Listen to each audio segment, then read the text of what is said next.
Good morning students. तो आज हम पढ़ेंगे torque on an electric dipole. Okay, when placed in uniform electric field. जब एक डाइपोल को यूनिफॉर्म इलेक्ट्रिक फील्ड में रख देंगे तो उस पे टॉर्क कैसे लगेगा। देखो, consider this is uniform electric field. ठीक है, ये क्या है आपका यूनिफॉर्म इलेक्ट्रिक फील्ड है। आपको पता है यूनिफॉर्म कैसे शो करते हैं, पैरेलल लाइन से। तो इसमें हमने कोई डाइपोल रख दिया और ये हमारा डाइपोल है, कंसीडर कर लेते हैं ये हमारा डाइपोल है ए बी। ओके, ये इसका सेंटर है डाइपोल का, और डाइपोल की लेंथ हम क्या लेते हैं 2a, या फिर हम क्या ले लेते हैं 2l ले लेते हैं। तो इस डाइपोल की जो लेंथ है वो क्या है 2l है। यहाँ पे माइनस q चार्ज है और यहाँ पे क्या है प्लस q चार्ज है। ठीक है, तो देखो इस पे टॉर्क कैसे अप्लाई होगी। यहाँ पे क्या चार्ज है प्लस q। इलेक्ट्रिक फील्ड की डायरेक्शन क्या है इस साइड। ठीक है, इलेक्ट्रिक फील्ड का मतलब आपको पता है यूनिफॉर्म इलेक्ट्रिक फील्ड, इस साइड प्लस होगा और इस साइड माइनस होगा। ठीक है, तो क्या है ये पॉजिटिव है, इस साइड इलेक्ट्रिक फील्ड की डायरेक्शन है। ठीक है, तो ये प्लस क्यू चार्ज है, तो इस पे फोर्स कैसे लगेगी F is equal two plus Q into में E, प्लस क्यू E। ये क्या होगी इस साइड फोर्स की डायरेक्शन होगी, और इस साइड फोर्स की डायरेक्शन क्या होगी इस पॉइंट पे, इस चार्ज पे माइनस क्यू ई। फोर्स की क्या है इस पे डायरेक्शन है, तो ये फोर्स है। तो यहाँ पर दो equal and opposite forces act कर रही है। ये फोर्स इस साइड एक्ट कर रही है और ये फोर्स इस साइड एक्ट कर रही है। तो पहले हम देखें कि एफ नेट फोर्स कितनी होगी। देखो ये इस साइड है और ये इस साइड है। ठीक है, तो इस केस में नेट फोर्स देखो इस पे प्लस क्यू ई है और ये क्या है माइनस क्यू ई, तो इस पे नेट फोर्स कितनी होगी 0। ओके, बट अगर आप देख रहे हो यहाँ पे इस फोर्स की लाइन ऑफ एक्शन क्या है, ये क्या है इस फोर्स की line of action, line of action of force. और ये क्या है इस फोर्स की लाइन ऑफ एक्शन, यहाँ पे जो है ये क्या है इस फोर्स की क्या है ये लाइन ऑफ एक्शन, ये फोर्स की लाइन ऑफ एक्शन है। तो इन दोनों फोर्सेस की लाइन ऑफ एक्शन जो है वो अलग अलग है। इसकी लाइन ऑफ एक्शन इधर है और इसकी लाइन ऑफ एक्शन कहाँ है उस साइड है, और उनके बीच में क्या है परपेंडिकुलर डिस्टेंस है। परपेंडिकुलर डिस्टेंस हम किससे मेजर करते हैं, इससे मेजर करते हैं ये।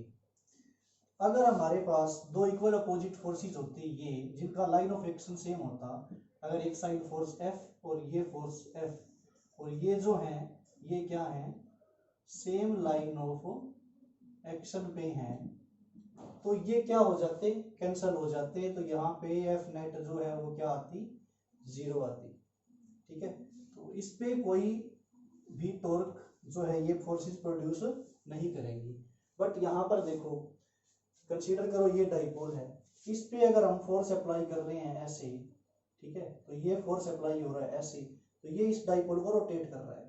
सेम इसी वे में इस पॉइंट पे इस साइड फोर्स अप्लाई हो रहा है, तो ये क्या कर रहा है इसको रोटेट कर रहा है। तो ये डाइपोल जो है ये क्या करेगा रोटेट करेगा ऐसे और ऐसे। ठीक है, ये डाइपोल क्या करेगा रोटेट करेगा। रोटेट करेगा तो वहां पर क्या लगेगी टॉर्क लगेगी। आप +1 क्लास में इसको पढ़ चुके हो पहले। रोटेट कहाँ करेगा ये about the centre of mass. ठीक है, यहाँ पे जो सेंटर की जो लाइन है इसके अबाउट क्या करेगा ये रोटेट करेगा। तो रोटेट करेगा तो हमें क्या कैलकुलेट करनी है, सबसे पहले टॉर्क कैलकुलेट करनी है।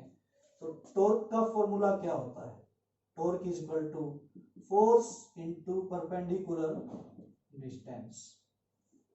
ठीक है, तो इसको हम ऐसे कंसीडर कर सकते हैं कि देखो फोर्स की वैल्यू जो है वो क्या है, QE हमारे पास। ठीक है, तो फोर्स की वैल्यू है, परपेंडिकुलर डिस्टेंस हमारे पास क्या है, दो लाइन ऑफ फोर्सेस जो है, ये फोर्स की लाइन और ये फोर्स की लाइन, परपेंडिकुलर डिस्टेंस है इसमें AC। ठीक है, BC, परपेंडिकुलर डिस्टेंस क्या है, BC। तो हम यहाँ परपेंडिकुलर डिस्टेंस कैलकुलेट करेंगे। इसके लिए हमें क्या करना है कि ये जो डाइपोल है इसकी डाइपोल मोमेंट कहाँ होगी, माइनस से प्लस होगी। इसकी डाइपोल मोमेंट जो है वो कहाँ होगी, माइनस से प्लस की तरफ होगी। और डाइपोल मोमेंट जो है वो इलेक्ट्रिक फील्ड के साथ जो है वो कितना एंगल बना रही है, थीटा एंगल बना रही है। ठीक है, डाइपोल मोमेंट जो है वो इलेक्ट्रिक फील्ड के साथ क्या बना रही है, थीटा एंगल। एक मेथड तो बिल्कुल इजी है कि फोर्स की value QE into perpendicular distance क्या है, BC, जो इक्वल अपोजिट फोर्सेस हैं उनके बीच में परपेंडिकुलर डिस्टेंस BC जो है उसकी वैल्यू पुट कर देंगे और हमारे पास क्या आ जाएगा, आंसर आ जाएगा। जैसे QE BC किस ट्रायंगल में आता है, ABC ट्रायंगल में, इस ट्रायंगल में आता है ABC में। और यहाँ पर साइन थीटा की वैल्यू क्या होगी, sine theta in triangle ABC में साइन थीटा की वैल्यू क्या होगी, थीटा के सामने क्या है, परपेंडिकुलर, तो BC परपेंडिकुलर होगा BC डिवाइड बाय हाइपोटेनियस, तो हाइपोटेनियस क्या है, AB, तो यहाँ पे क्या आएगा AB। तो BC बाय AB की वैल्यू हमें पता है 2L है, तो यहाँ से BC की वैल्यू, ये 2L इधर आके मल्टीप्लाई हो जाएगा, तो ये क्या आएगी 2L साइन थीटा आएगी। तो यहाँ पे आ जाएगा 2L साइन थीटा। ठीक है, और Q into 2L, Q into 2L किसके इक्वल होता है, डाइपोल मोमेंट P के, और E as it as sine theta. तो हमारे पास टॉर्क जो है वो क्या आ जाएगी, PE साइन थीटा। अब इसको एक और मेथड से कर सकते हैं, ये तो है जो तुम्हारी बुक में गिवन है। अब ओरिजिनल क्या है कि डाइपोल मोमेंट ये जो है ये इस इलेक्ट्रिक फील्ड के साथ क्या एंगल सबटेंड कर रही है, थीटा एंगल सबटेंड कर रही है। ठीक है, तो इस केस में हमारे पास ये पॉइंट D जो हमने परपेंडिकुलर ड्रा किया है यहाँ पे। ठीक है, तो इस B पॉइंट पे जो फोर्स लग रही है वो इसको रोटेट करेगी। B पॉइंट पे जो फोर्स लग रही है वो डाइपोल को क्या कर रही है, रोटेट कर रही है। ठीक है, तो B पॉइंट पे जो फोर्स लग रही है वो टॉर्क प्रोड्यूस कर रही है, वो कितना है, तो टॉर्क ऑन B क्या आएगा, फोर्स इनटू परपेंडिकुलर डिस्टेंस। तो फोर्स परपेंडिकुलर डिस्टेंस कौन सी आएगी, परपेंडिकुलर डिस्टेंस आएगी between force and the axis of rotation. Perpendicular distance क्या है, between force and axis of rotation. देखो ये रोटेट करेगा तो इसकी एक्सिस क्या हुई, O, ये लाइन पास कर रही है, और फोर्स कहाँ है ये, तो परपेंडिकुलर डिस्टेंस क्या होगी, BD। तो इस केस में F इंटू BD। ठीक है, तो F की वैल्यू क्या है, QE इंटू BD की वैल्यू क्या है, ट्रायंगल OBD से निकालेंगे। In triangle OBD sine theta की वैल्यू क्या है, BD डिवाइड बाय OB। तो यहां से हमारे पास जो आएगा वो BD की वैल्यू क्या आएगी, BD डिवाइड बाय OB की वैल्यू क्या है, L, तो यहाँ पे आ जाएगा L। तो BD की वैल्यू क्या आ जाएगी, L sine theta. QE into L sine theta. ठीक है, तो B पॉइंट पे जो टॉर्क लग रही है वो क्या है, QE into L sine theta. Similar way में इस A पॉइंट पे भी क्या लग रही है, टॉर्क लग रही है, तो A पॉइंट पे भी टॉर्क अप्लाई हो रही है। तो इस केस में देखो A पॉइंट पे टॉर्क अप्लाई हो रही है, तो टॉर्क ऑन A जो है वो क्या आएगी, फोर्स इंटू परपेंडिकुलर डिस्टेंस। और परपेंडिकुलर डिस्टेंस कौन सी होगी, between force and axis of rotation. तो फोर्स क्या है, ये है, और एक्सिस ऑफ रोटेशन क्या है, ये है, क्योंकि ये रोटेट कर रही है इस एक्सिस पे, इस एक्सिस पे रोटेट कर रही है। तो परपेंडिकुलर डिस्टेंस हम ले सकते हैं ये, या फिर ले सकते हैं ये, ठीक है। इस केस में भी ऐसे ही ले सकते थे, ओके। तो इस केस में O के बाद देखो फोर्स ये है और एक्सिस ऑफ रोटेशन क्या है, ये है। तो इनके बीच परपेंडिकुलर डिस्टेंस जो है वो क्या लेंगे हम, फोर्स और एक्सिस ऑफ रोटेशन के बीच परपेंडिकुलर डिस्टेंस जो है वो ये होगी, और इसका कोई पॉइंट का नाम दे देते हैं हम H, ठीक है। तो परपेंडिकुलर डिस्टेंस क्या हुई, AH। हमारे पास यहाँ पे जो पॉइंट है वो क्या है, A है। तो यहाँ पे F की वैल्यू तो QE है, QE है मैग्नीट्यूड, इंटू परपेंडिकुलर डिस्टेंस क्या है हमारे पास, A इंटू AH, AH है। तो ट्रायंगल AOH में, AOH में, इन ट्रायंगल AOH में साइन थीटा की वैल्यू क्या है, देखो ये थीटा लिया हमने तो ये भी क्या होगा, थीटा होगा, अल्टरनेट एंगल है। तो इस केस में थीटा के सामने परपेंडिकुलर ये हुआ, तो साइन थीटा की वैल्यू क्या होगी, AH डिवाइड बाई हाइपोटेनियस क्या है, AO। तो इस केस में AH divide by hypotenuse AO की वैल्यू क्या है, L। तो यहाँ से AH की वैल्यू जो है वो क्या आ जाएगी, L साइन थीटा आ जाएगी। तो इस केस में QE into L sine theta, ठीक है। तो ये जो हमारे पास आई है टॉर्क ऑन B, इसको लिख लेते हैं हम टाउ 1, और ये जो आई है हमारे पास टॉर्क ऑन A, इसको लिख लेते हैं टाउ 2। तो हमने ये अलग अलग लिए हैं, टॉर्क 1 टाउ 1, टॉर्क 2 टाउ 2। अब हमारे पास नेट टॉर्क आएगी जो कि आएगी टाउ 1 प्लस टाउ 2, क्योंकि टाउ 1 की डायरेक्शन जो है वो क्या है, टाउ 1 की डायरेक्शन क्या है, क्लॉकवाइज। टाउ 1 की डायरेक्शन क्या है, क्लॉकवाइज। टाउ 2 की डायरेक्शन क्या है, क्लॉकवाइज, ये भी क्लॉकवाइज है। तो टाउ 2 की डायरेक्शन क्या है, क्लॉकवाइज। तो नेट टॉर्क जो है हमारे पास वो क्या आएगी, टाउ 1 प्लस टाउ 2, क्योंकि दोनों की डायरेक्शन क्या है, क्लॉकवाइज, इसकी भी क्लॉकवाइज और इसकी भी क्लॉकवाइज है।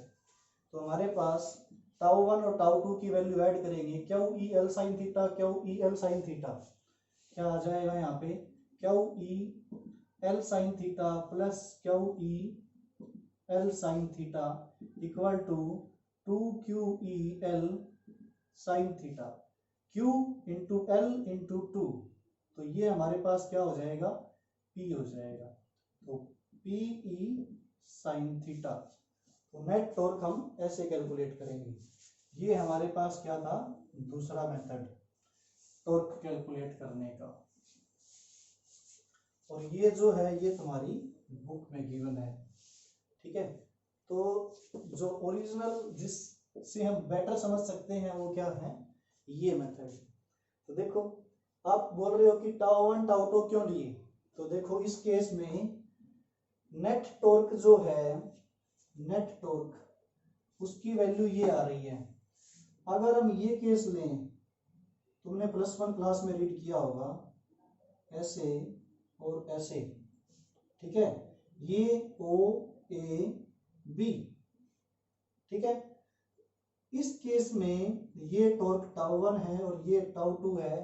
तो अब बताओ नेट टॉर्क क्या आएगी, अगर ये डिस्टेंस L है और ये डिस्टेंस L है तो नेट टॉर्क क्या आएगी, 0।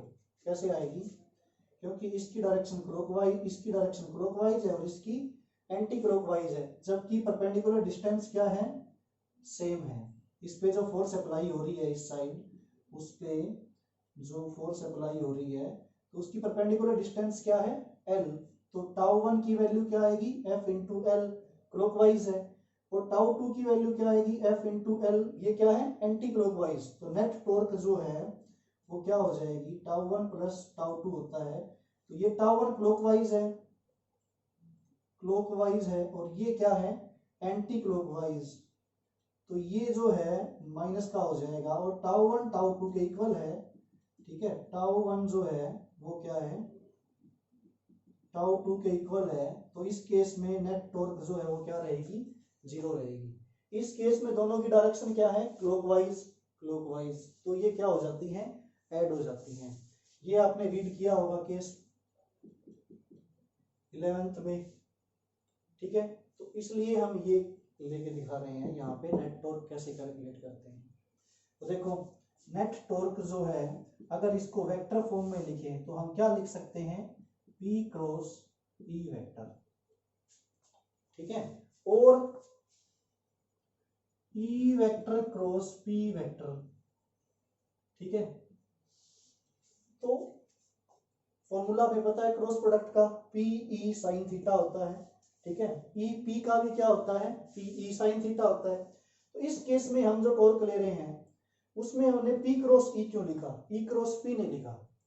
देखो P क्रॉस E, इसका मतलब डाइपोल मोमेंट की डायरेक्शन क्या है हमारे पास, माइनस से प्लस, और E क्या है, इस साइड।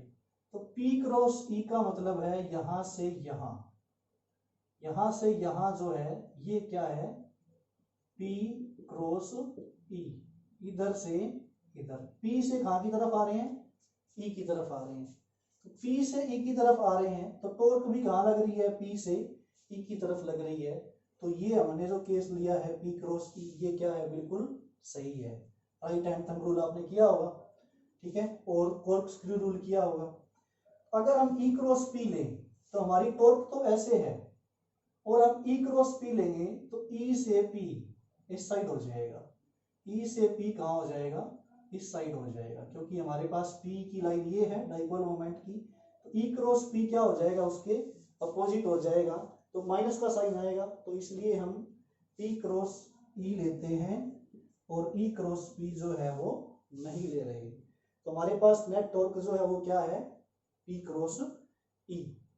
नाउ टॉर्क जो है वो मैक्सिमम कब होगी और मिनिमम कब होगी।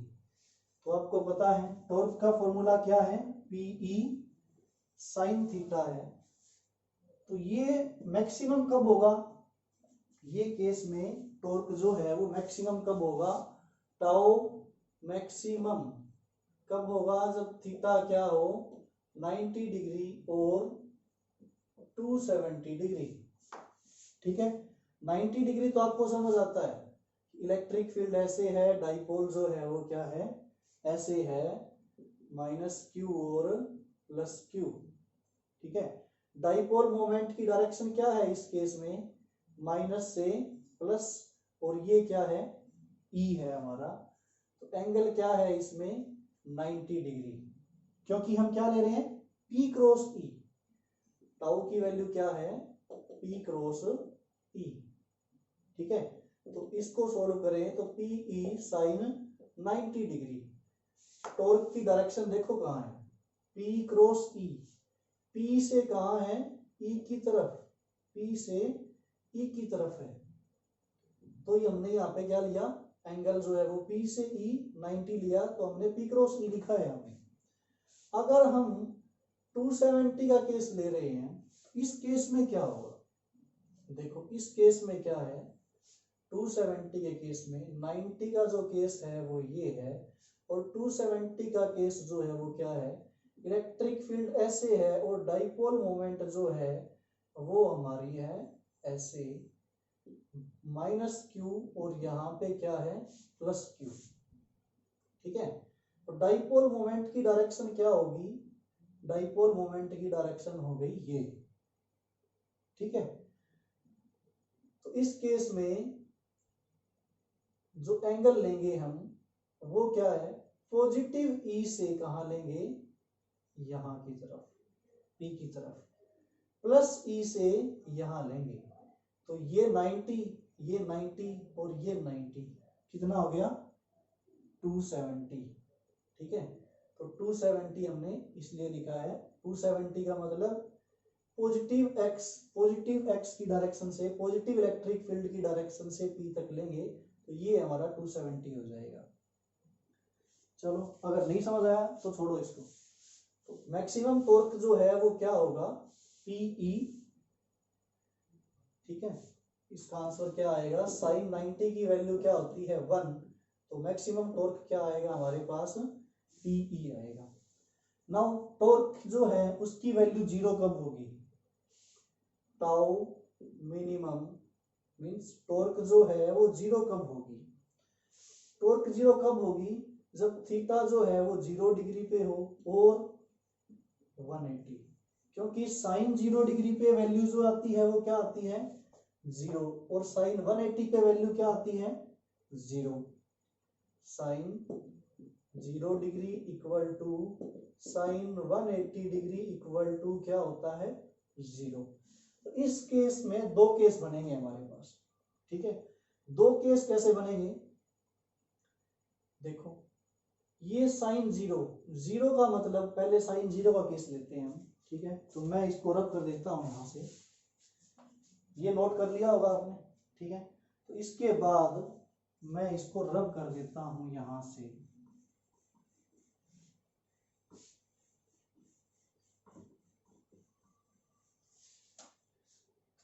If theta equal to 0 degree, 0 degree means क्या है, P पैरेलल है किसके, E के।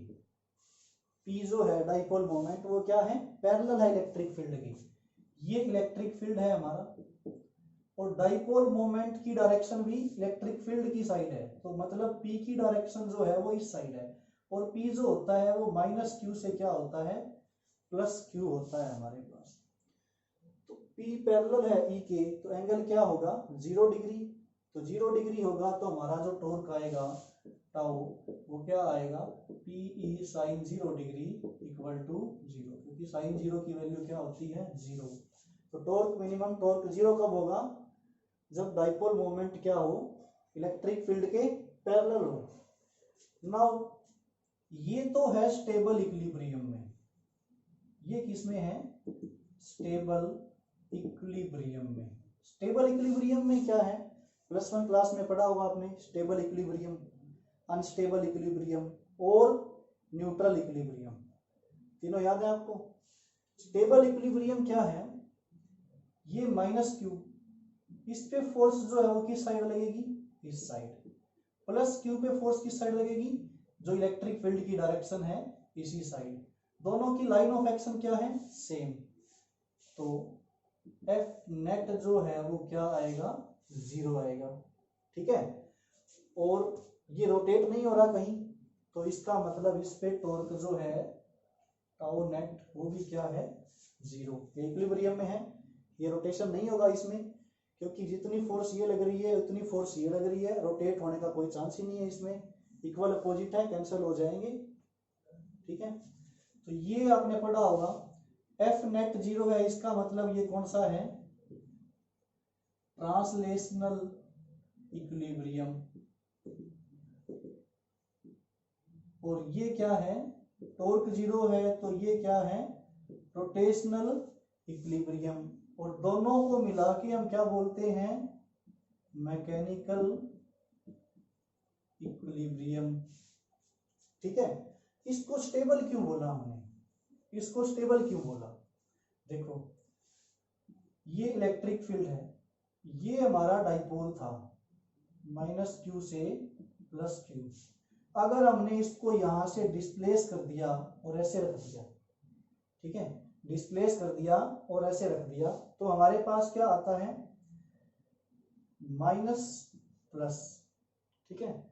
अब इस पे जो फोर्स लगेगी वो कैसे लगेगी, ऐसे, ये रोटेट कैसे करेगा ऐसे, और ये ऐसे, तो ये अपनी वापस ओरिजिनल पोजीशन में आ जाएगा। तो जब इसको डिस्प्लेस करते हैं, डिस्प्लेस किया हमने इसको ऐसे, तो ये क्या आ गया वापस ओरिजिनल पोजीशन पे, ओरिजिनल पोजीशन पे आ गया, इसका मतलब ये किस में है स्टेबल इक्विलिब्रियम में। अभी हम केस करते हैं जब थीटा क्या हो 180 डिग्री, थीटा क्या हो 180 डिग्री, तो क्या होगा इलेक्ट्रिक फील्ड की डायरेक्शन जो है वो ये है, और -Q चार्ज यहाँ है और +Q चार्ज यहाँ है, तो डाइपोल मोमेंट जो है वो माइनस से प्लस कहाँ होगी इस साइड होगी। तो इस केस में टॉर्क जो है देखो पहले नेट फोर्स कैलकुलेट करते हैं। प्लस क्यू चार्ज पे नेट फोर्स कहाँ आएगी, इस साइड आएगी एफ, और माइनस क्यू चार्ज पे नेट फोर्स कहाँ आएगी, ये फोर्स जो आएगी वो कहाँ आएगी, एफ इस साइड आएगी। प्लस पे इस साइड एफ, माइनस पे इस साइड एफ, दोनों की लाइन ऑफ एक्शन क्या है, सेम, एक ही लाइन पे एक्ट कर रही है, तो ये कोई टॉर्क प्रोड्यूस नहीं करेंगी। टॉर्क कब प्रोड्यूस होती है, जब डिफरेंट लाइन ऑफ एक्शन हो, ठीक है।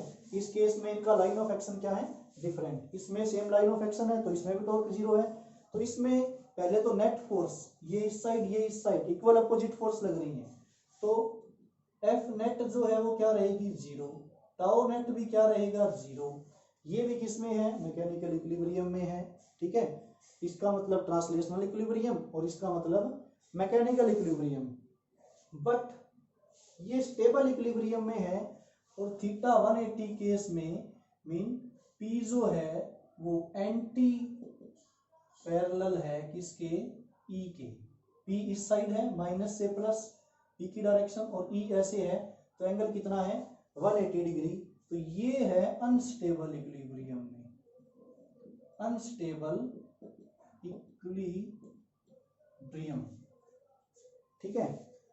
अनस्टेबल कैसे है, अगर हम इसको डिस्प्लेस कर दें, अगर इस डाइपोल को, ठीक है, ये प्लस चार्ज ये माइनस चार्ज, अगर हम इसको डिस्प्लेस कर दें, थोड़ा सा डिस्प्लेस करके हमने ऐसे रख दिया प्लस और माइनस, ठीक है, इस पे फोर्स कहाँ लगेगी, इस साइड, और इस पे फोर्स कहाँ लगेगी, इस साइड। तो ये क्या करेगा, रोटेट करेगा, रोटेट करेगा इस साइड, तो ये वापिस अपनी ओरिजिनल पोजीशन पे नहीं जा रहा।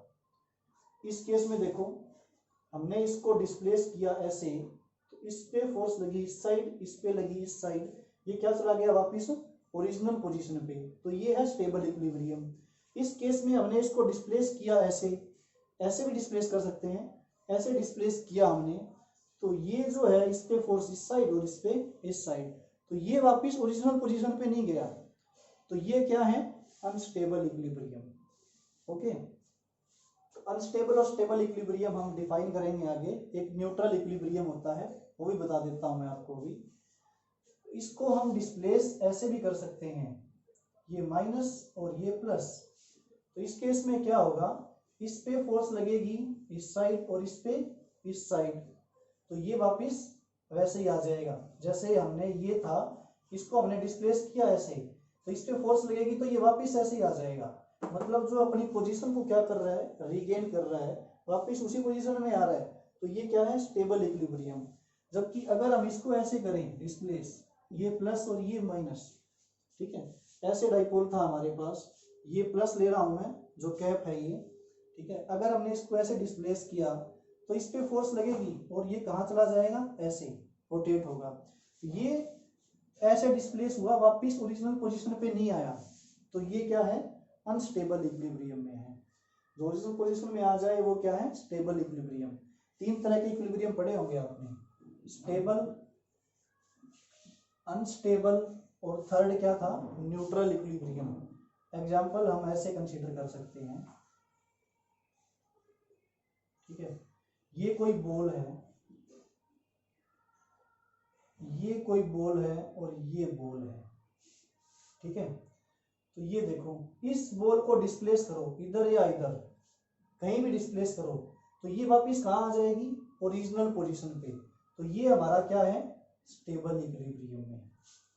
इसको डिस्प्लेस किया ऐसे, तो क्या ये ओरिजिनल पोजीशन पे आएगी, नहीं आएगी, तो ये किस में है, अनस्टेबल इक्विलिब्रियम में। और ये कैसा इक्विलिब्रियम है, न्यूट्रल इक्विलिब्रियम।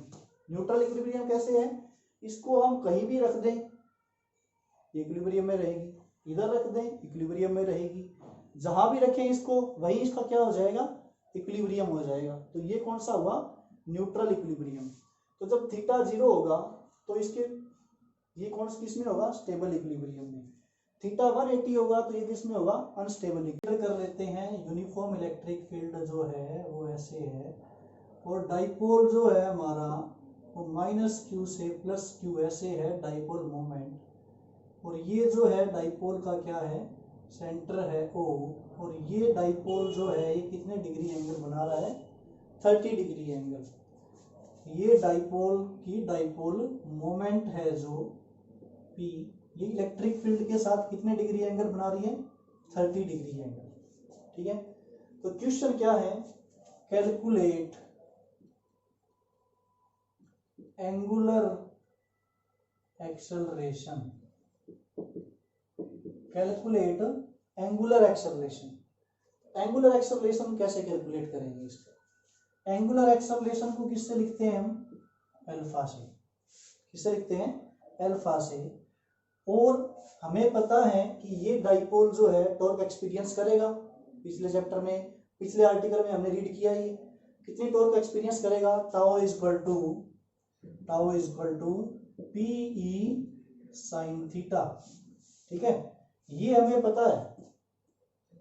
ठीक है, ये हमें पता है P की वैल्यू क्या है, Q into 2L into E into sine 30 degree, तो टॉर्क आ जाएगी, ये आ गई हमारे पास टॉर्क।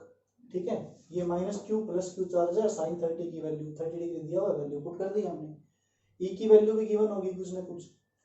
तो एंगुलर एक्सेलरेशन कैसे कैलकुलेट करेंगे, एंगुलर एक्सेलरेशन में टाउ का जो फॉर्मूला होता है टॉर्क का, वो क्या होता है, पाई अल्फा।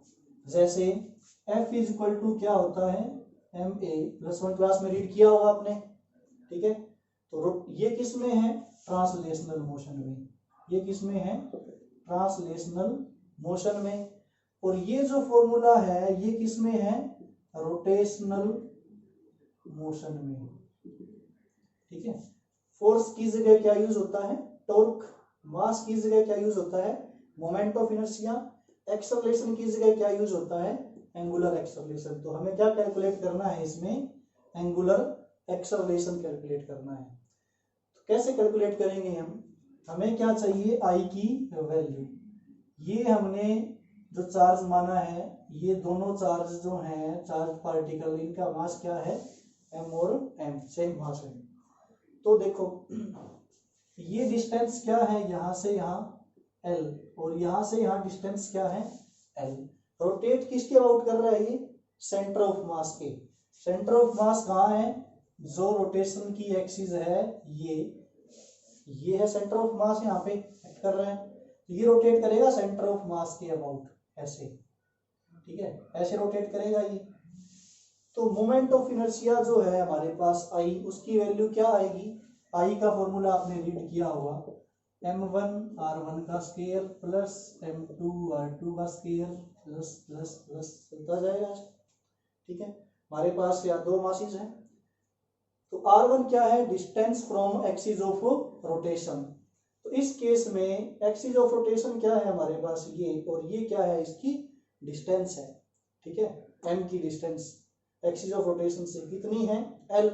तो हमारे पास मोमेंट ऑफ इनर्शिया क्या आएगा इस केस में, I is equal to ml square plus ml square, कितना आएगा, 2ml स्क्वायर। वो हम यहाँ पुट कर देंगे। I की वैल्यू क्या है, 2ml स्क्वायर इंटू में alpha equal to Q into में 2L इंटू में E इंटू में साइन 30 की वैल्यू क्या होती है, 1/2। साइन 30 की वैल्यू क्या है, 1/2। तो ये 2 से ये 2 क्या हो गया, कैंसिल। L स्क्वायर है यहाँ पे, एक स्क्वायर से एक L क्या हो गया, कैंसिल हो गया। तो हमारे पास क्या रहा यहाँ पे, 2m alpha equal to Q into E। ठीक है, और यहाँ पे L भी रहेगा, 2mL, एक पावर कैंसिल हुई है यहाँ से।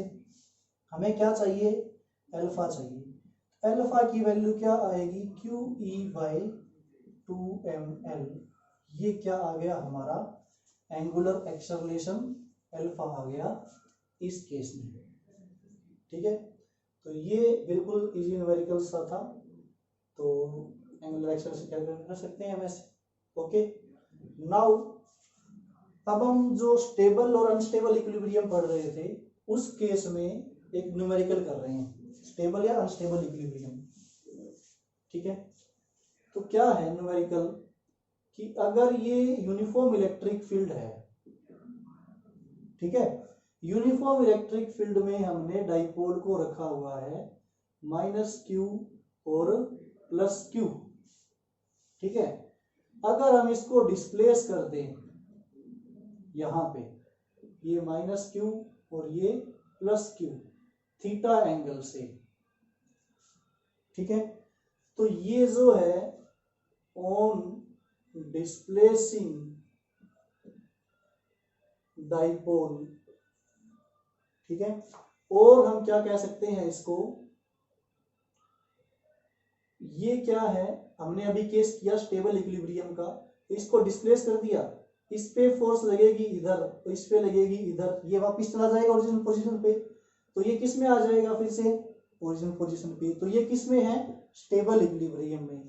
तो हम इसको लिखेंगे ऑन डिस्प्लेसिंग डाइपोल और on displacing from stable equilibrium.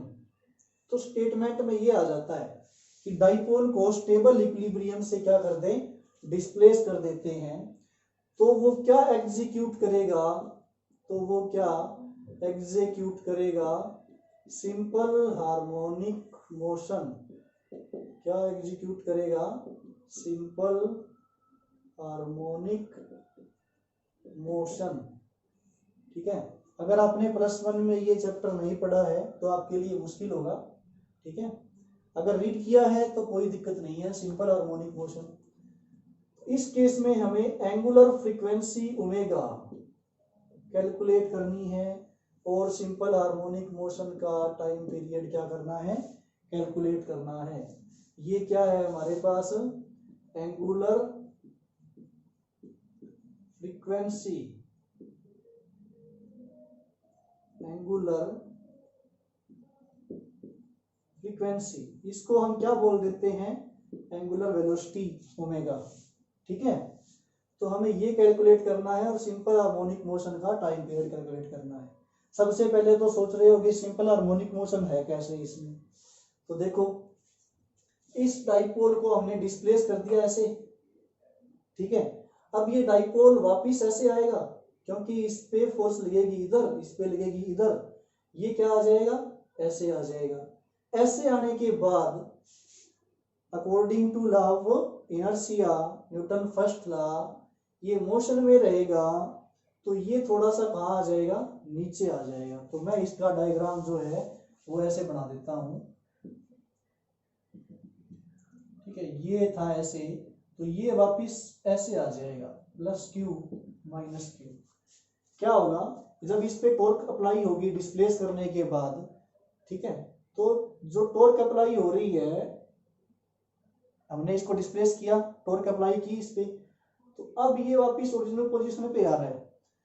Inertia की वजह से ये थोड़ा सा नीचे चला जाएगा, ये आ जाएगा थोड़ा सा यहाँ, यहाँ आने के बाद में, यहाँ आने के बाद में फिर से इस पे क्या होगी, फोर्स अप्लाई होगी, क्यों इधर, इस पे फोर्स इधर और इस पे कहाँ इधर, तो इस पे इधर होगी और इस पे इधर होगी, ये फिर से वापिस ऐसे चला जाएगा, फिर से वापिस यही कंडीशन आ जाएगी। तो ये क्या करता रहेगा, ओसिलेट करता रहेगा। तो इसके बाद क्या होगा, इसका ओसिलेशन या वाइब्रेशन होगा इसका, ठीक है। तो ये क्या एग्जीक्यूट करेगा, सिंपल हार्मोनिक मोशन। तो देखो हमने इसको डिस्प्लेस किया तो ये वापिस क्यों आया, हमने इसको डिस्प्लेस किया, ये वापिस क्यों आया, क्योंकि उस पे क्या लग रही थी, रिस्टोरिंग टॉर्क, क्या लग रही थी उस पे, रिस्टोरिंग टॉर्क। अगर हमें ये प्रूव करना है, ठीक है, सिंपल हार्मोनिक मोशन, तो हमें क्या प्रूव करना पड़ेगा, हमें प्रूव करना पड़ेगा to prove tau proportional minus theta. क्योंकि अगर हम स्प्रिंग का केस लेते हैं, स्प्रिंग का केस तुम्हें याद होगा, स्प्रिंग का केस क्या है, स्प्रिंग का केस था, ठीक है, डिस्प्लेसमेंट क्या थी x, ठीक है, +1 क्लास में रीड किया तुमने, F जो है प्रोपोर्शनल है -x के, ठीक है। रिस्टोरिंग फोर्स किसके प्रोपोर्शनल है, डिस्प्लेसमेंट के, ठीक है। और नेगेटिव साइन क्यों है, क्योंकि रिस्टोरिंग फोर्स है। तो ये किस में है, ट्रांसलेशनल मोशन में, जब ये इधर और इधर मूव कर रहा है। ये क्या कर रहा है, ये कर रहा है रोटेट, ठीक है, ये कर रहा है रोटेट, यहां से यहां, यहां से यहां, तो रोटेट कर रहा है। तो कौन से मोशन में है ये कौन से मोशन में है, ये रोटेट करेगा तो ऑसिलेशन या वाइब्रेशन है, तो कौन से मोशन में है, ये रोटेशनल मोशन में है ये। और रोटेशनल मोशन में फोर्स की जगह हम क्या यूज करते हैं, टॉर्क, और डिस्प्लेसमेंट की जगह एंगुलर डिस्प्लेसमेंट थीटा। तो इसमें एंगुलर डिस्प्लेसमेंट है थीटा। तो इस केस में हमें क्या प्रूव करना है, ये प्रूव करना है। हमारे पास टॉर्क की वैल्यू क्या होती है, टाउ की वैल्यू क्या होती है, पी ई साइन थीटा। अब आप देख रहे हो डिस्प्लेस किया है बिल्कुल छोटे एंगल से, तो इफ थीटा इज स्मॉल, अगर हमारे पास थीटा स्मॉल है तो हम इसको ऐसे राइट कर सकते हैं, थीटा स्मॉल है तो sine theta nearly equal to theta. तो इस केस में टाउ जो है वो क्या आ जाएगा, पी ई थीटा आ जाएगा, ठीक है। अब P की वैल्यू क्या होती है हमें पता है, P की वैल्यू क्या है, Q इंटू 2L, ठीक है।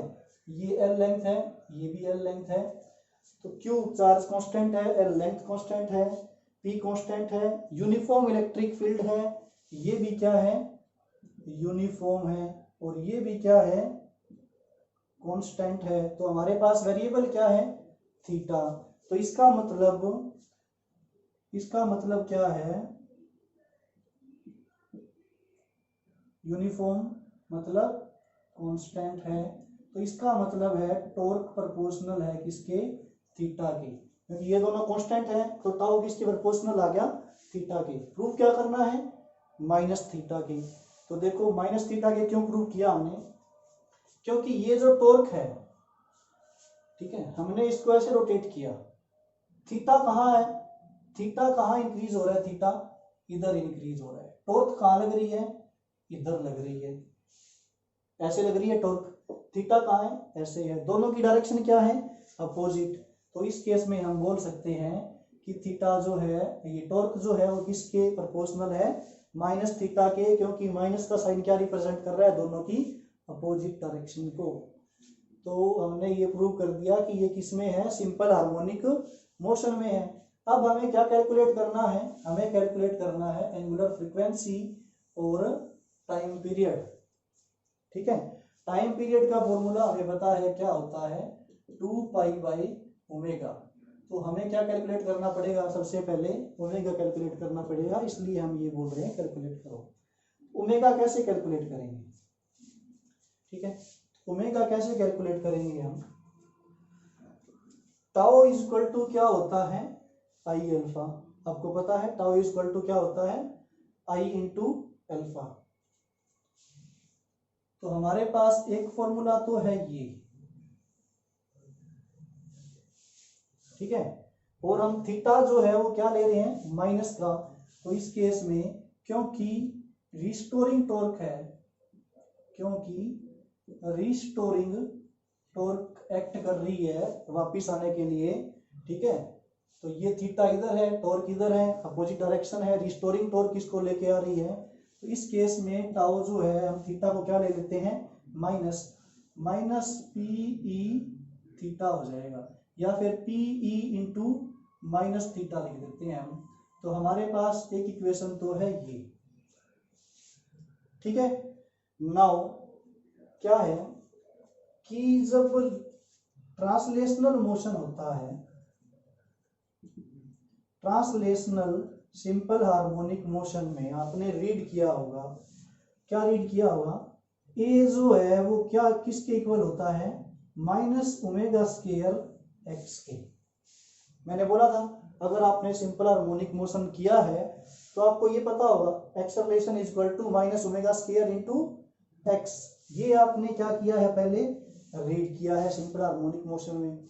अगर ये रोटेशनल मोशन में हो, अगर ये क्या हो, रोटेशनल मोशन हो, एक ही जगह क्या आएगा, अल्फा इक्वल टू, ठीक है, ओमेगा स्क्वायर माइनस में माइनस का ओमेगा स्क्वायर, ठीक है, इनटू एक्स की जगह क्या आएगा, थीटा, एक्स की जगह क्या आएगा, थीटा, ए की जगह क्या आया है, अल्फा, और एक्स की जगह क्या आएगा, थीटा। लीनियर डिस्प्लेसमेंट है, ये क्या है, angular displacement, linear acceleration, angular acceleration. तो सिंपल हार्मोनिक मोशन में ट्रांसलेशनल की आपने ये कंडीशन रीड की थी, तो रोटेशनल में ये अल्फा जो है वो क्या होगा, माइनस ओमेगा स्क्वायर थीटा होगा, और इस केस में टाउ जो है वो किसके इक्वल है, रोटेशनल में आई अल्फा के, जैसे कि हमने रीड किया यहाँ पे tau is equal to I alpha, हमने यहाँ पे यूज किया था ये, ठीक है।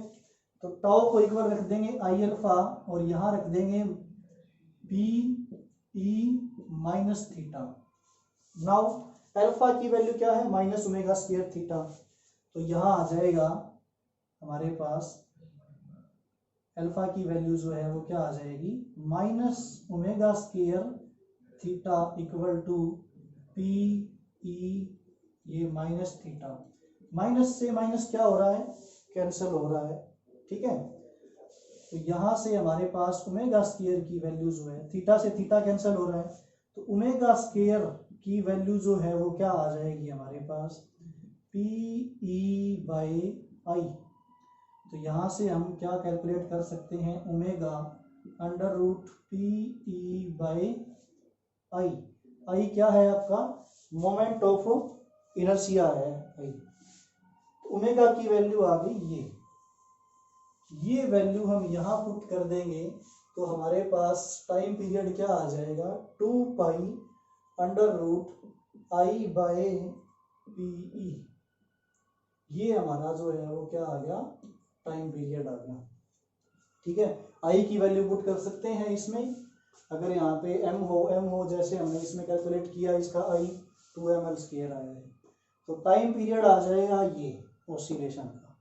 तो ये पूछ लेता है कंपटीशन वगैरह में या कहीं भी